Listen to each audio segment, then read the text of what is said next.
Hi friends, welcome to ஷைக்கனிஷ் media. இன்றைக்கி நம்ம சேனலில் வெயிட் லாஸ் ரெசிபி ஜூஸ் என்ன ஜூஸ் பார்க்க போகிறோன்னா கோவக்காய் ஜூஸ் தான் பார்க்க போகிறோம். கோவக்காய் நான் ஒரு ஆளுக்கு தான் ஜூஸ் போட்டு குடிக்க போகிறேன். அதனால் 4 கோவக்காயை நல்லா வாஷ் பண்ணிவிட்டு 2 தும்பியும் நல்லா கட் பண்ணி எடுத்துகிட்டு இந்த மாதிரி பொடி பொடியாக கட் பண்ணி எடுத்துக்கோங்க. 1 ஸ்பூன் அளவுக்கு ஜீரகம், தேவையான அளவு உப்பு, ஒரு சின்ன துண்டு இஞ்சி, ஒரு 2 ஸ்பூன் அளவுக்கு தயிர் எடுத்திருக்கேன். இப்போ ஒரு மிக்ஸி ஜாரில் நம்ம இப்போ பொடி பொடியாக கட் பண்ணி வச்சுருக்க கோவக்காயும், ஒரு துண்டு இஞ்சி, தேவையான அளவு உப்பு, 2 ஸ்பூன் தயிர், அப்புறம் ஜீரகம் இவ்வளோத்தையும் மிக்ஸி ஜாரில் ஆட் பண்ணி நல்லா மையாக அரைச்சி எடுத்துக்கோங்க. அது கூடவே ஒரு 3/4 கப்பு போல் வாட்டர் தண்ணியும் ஆட் பண்ணி நல்லா மையாக அழகாக சூப்பராக அரைச்சி எடுத்துக்கோங்க. இப்போ கோவக்காயின் பயன்கள் என்னென்னு பார்த்துக்கலாம். கோவக்காய் காய்ச்சல், ஆஸ்துமா, மஞ்சள் காமாலை மற்றும் வயிற்று பிரச்சனைகள் போன்ற பல்வேறு நோய்களை குணப்படுத்தவும் உதவுகிறது என்று சில ஆய்வுகள் கூறுகின்றன. கோவக்காயில் கலோரிகள் குறைவாகவும் நார்ச்சத்து அதிகமாகவும் இருப்பதால் உடல் எடை குறைக்க இது உதவுகிறது. கோவக்காயில் உள்ள பொட்டாசியம் இரத்த அழுத்தத்தை கட்டுப்படுத்தவும் இதய நோய்களின் அபாயத்தை குறைக்கவும் உதவுகிறது. நீரிழிவு நோயாளிகளுக்கு இரத்த சர்க்கரை அளவை கட்டுப்படுத்த கோவக்காய் உதவுகிறது என்று ஆயுர்வேதத்தில் கூறப்படுகின்றன. கோவக்காயில் உள்ள ஆன்டிஜன்கள்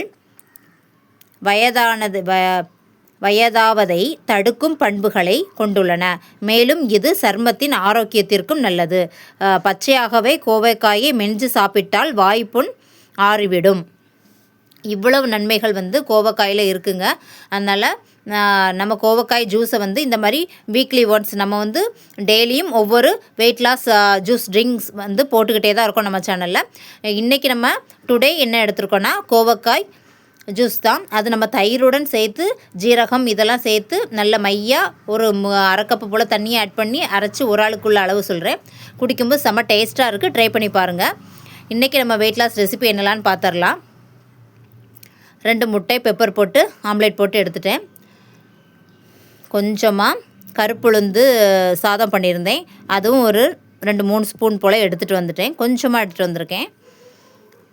அதுக்கப்புறம் பார்த்திங்கன்னா நைட்டே ஊற போட்டு வேக வச்சு எடுத்த வெள்ளை கொண்டக்கடலையும் தாளித்து எடுத்துகிட்டு வந்தாச்சு. கொஞ்சமாக கேக்கு வீட்டிலே ஹோம்மேடாக பண்ண ரவா கேக் இருந்தது, அதையும் நான் எடுத்துகிட்டு வந்திருக்கேன்.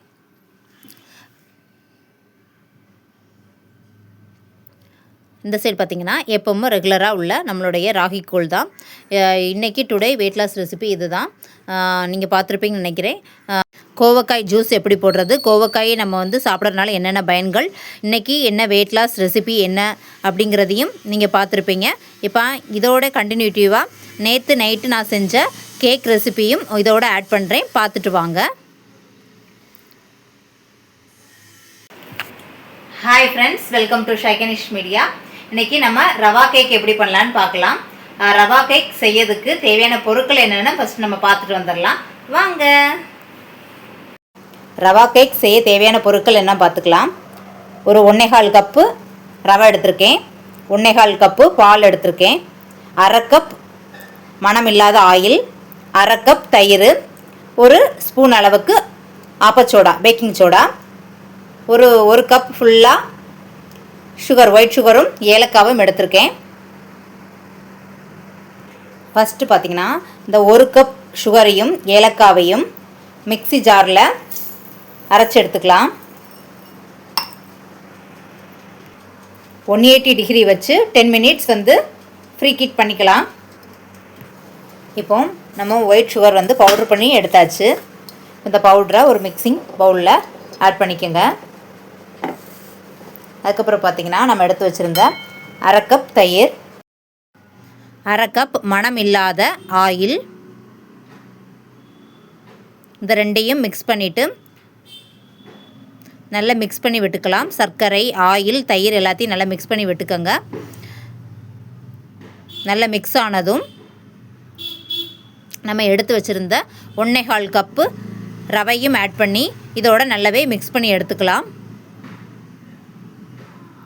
1/4 கப்பு ரவைக்கு 1/4 கப்பு பால் எடுத்திங்கன்னா கரெக்டாக இருக்கும். அந்த 1/4 கப்பு பாலையும் ஆட் பண்ணி நல்லா மிக்ஸ் பண்ணி விட்டு ஒரு 10 நிமிஷம் மூடி போட்டு அப்படி ஊற வச்சுருங்க.